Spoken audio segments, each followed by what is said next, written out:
aujourd'hui, on va parler pas de l'OM pour le coup, parce que là, vu le match de samedi qui était encore à aux antipodes de toute nullité, alors là, c'était d'une nullité abyssale, c'est pas grave. Donc, du coup, on va pas en parler. On a gagné 1-0 quand même, et c'est le principal. Je veux parler de la LDC parce que ça, c'est le plus important pour le coup qui arrive cette semaine. Des beaux matchs à la clé. Donc je vais en parler de 3 voire 4 dans cette vidéo parce que ça me tient à cœur un petit peu. On va passer 2 minutes par match, tu vois, tranquille, histoire de voir un petit peu ce que je vois pour tous ces matchs-là. Bien évidemment, pour ceux qui font des paris sportifs, je vous invite bien évidemment à ne pas écouter cette vidéo. Parce que sinon, après, on va venir en commentaire et on va me dire il m'a forcé à jouer. Non, pas du tout. Non, donc du coup, c'est même pas la peine. Si toi faire paris sportif, toi quitter cette vidéo, toi pas m'écouter. Et si toi faire paris sportif et toi vouloir m'écouter, eh ben écoute-moi et voilà. Du coup, on va parler pour le premier match de ce merveilleux PSG Chelsea, bien sûr. Ou bien évidemment, on est pour Chelsea, nous, bien sûr. Enfin, on est pour Chelsea. Moi, j'aime bien Chelsea, donc du coup, voilà. Bon, j'aime pas le PSG.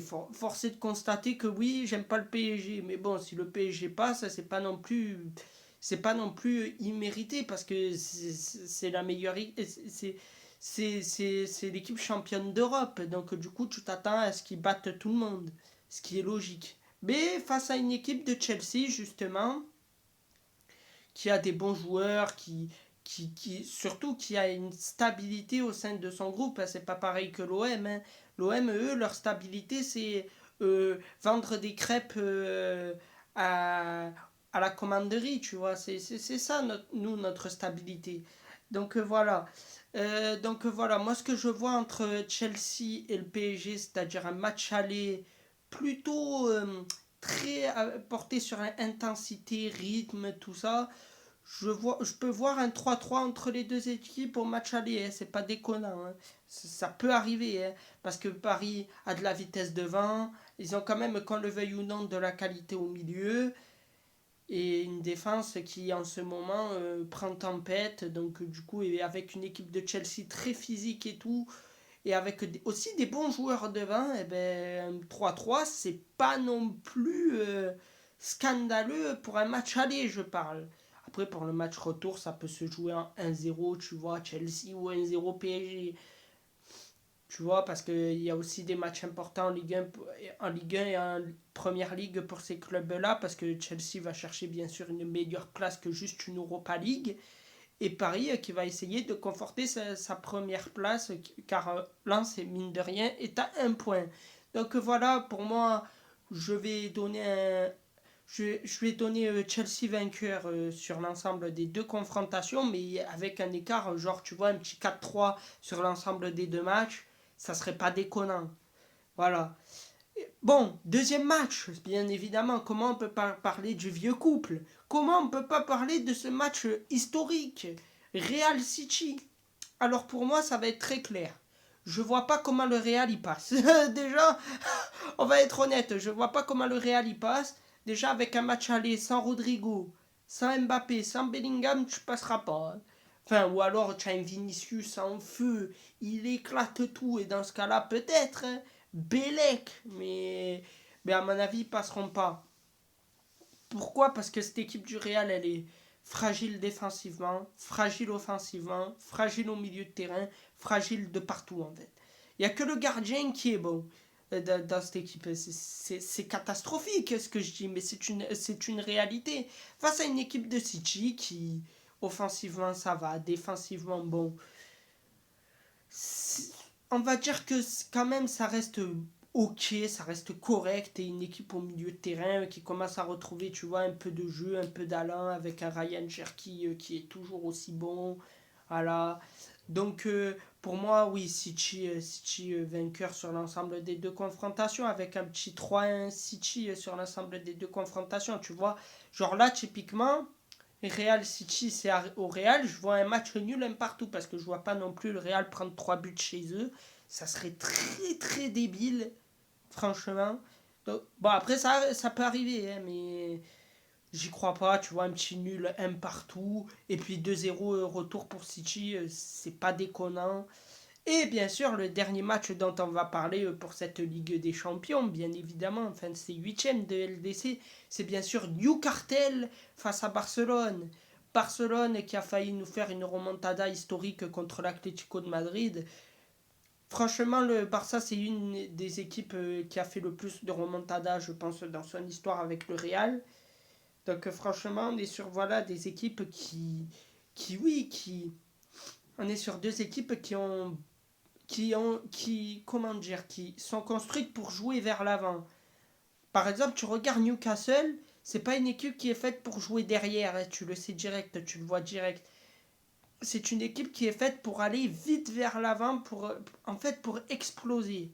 Voilà. C'est un petit peu comme le Barça en réalité, c'est-à-dire une ligne défensive haute et des milieux qui pressent et des attaquants qui pressent et bim, et la qualité qu'il y a. Pour moi, très clairement, les deux équipes peuvent se sortir l'une et l'autre. Très clairement, Newcastle peut sortir le Barça et le Barça peut sortir Newcastle.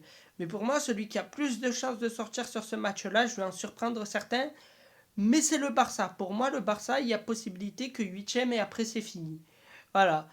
Euh, pour moi, je pense que Newcastle peut sortir le Barça parce qu'on a mine de rien un Barça cette année qui est beaucoup moins bon que le Barça de l'année dernière. Tu m'aurais dit le Barça de l'année dernière, je t'aurais dit pourquoi pas. Mais le Barça de cette année, face à un Newcastle quand même qui en LDC est meilleur qu'en championnat, et large en plus. Ouais, Newcastle 2-1 chez eux et un match nul un partout au Camp Nou. Et voilà, et donc voilà, on est sur trois matchs où j'ai donné mon avis, on va dire subjectivement et aussi objectivement, parce qu'il faut être objectif. Paris a beaucoup plus de chances aujourd'hui de passer que Chelsea, même si on voit qu'au niveau des matchs, c'est pas ouf. Le Real, je suis désolé, mais celui qui les met vainqueur, franchement, j'espère qu'au match retour, j'espère pour toi que t'auras pas de cheveux parce que si tu en as, eh ben, tu vas te les arracher. Non, mais il faut être honnête. À un moment donné, si tu pronostiques Real vainqueur, c'est que vraiment tu n'as rien compris au ballon. Enfin, même si franchement, le Real ils peuvent passer, c'est pas le problème. Mais ce Real là, en plus, à l'aller, tu n'as pas Mbappé, tu n'as pas Bellingham et tu n'as pas Rodrigo. Non, on est bien d'accord que c'est non. Donc voilà, bon après s'ils passent, je ferme ma bouche, mais à mon avis ils passeront pas. Donc voilà, et Newcastle Barcelone, comme j'ai dit, les deux équipes peuvent se sortir, mais pour moi, au vu que le match aller c'est à Saint James Park, je vois plus Newcastle passer que Barça. Voilà. Sur ce les amis, prenez soin de vous, la paix sur vous. Et oui, ne vous inquiétez pas, je vais live, ne vous inquiétez pas. On livera peut-être ce week-end ou le week-end prochain pour un débrief des matchs de LDC et déjà des premiers matchs qui seront passés sans doute dans le championnat de France et dans les autres championnats. Sur ce, prenez soin de vous et on se dit à la prochaine, hein. On se dit d'ores et déjà dès demain en réalité pour un débrief déjà de certains matchs de la LDC si j'y pense. Ou alors mercredi euh, vers 16h pour des matchs, pour débriefer les matchs de mardi, et le jeudi 16h pour débriefer les matchs du mercredi. Donc voilà. Ou alors je ferai un débrief jeudi de tous les matchs qui seront passés donc, et de ce que j'avais dit potentiellement ici pour faire peut-être potentiellement un mea culpa. Mais j'y pense pas. Je pense pas. Donc voilà, sur ce, à la plus.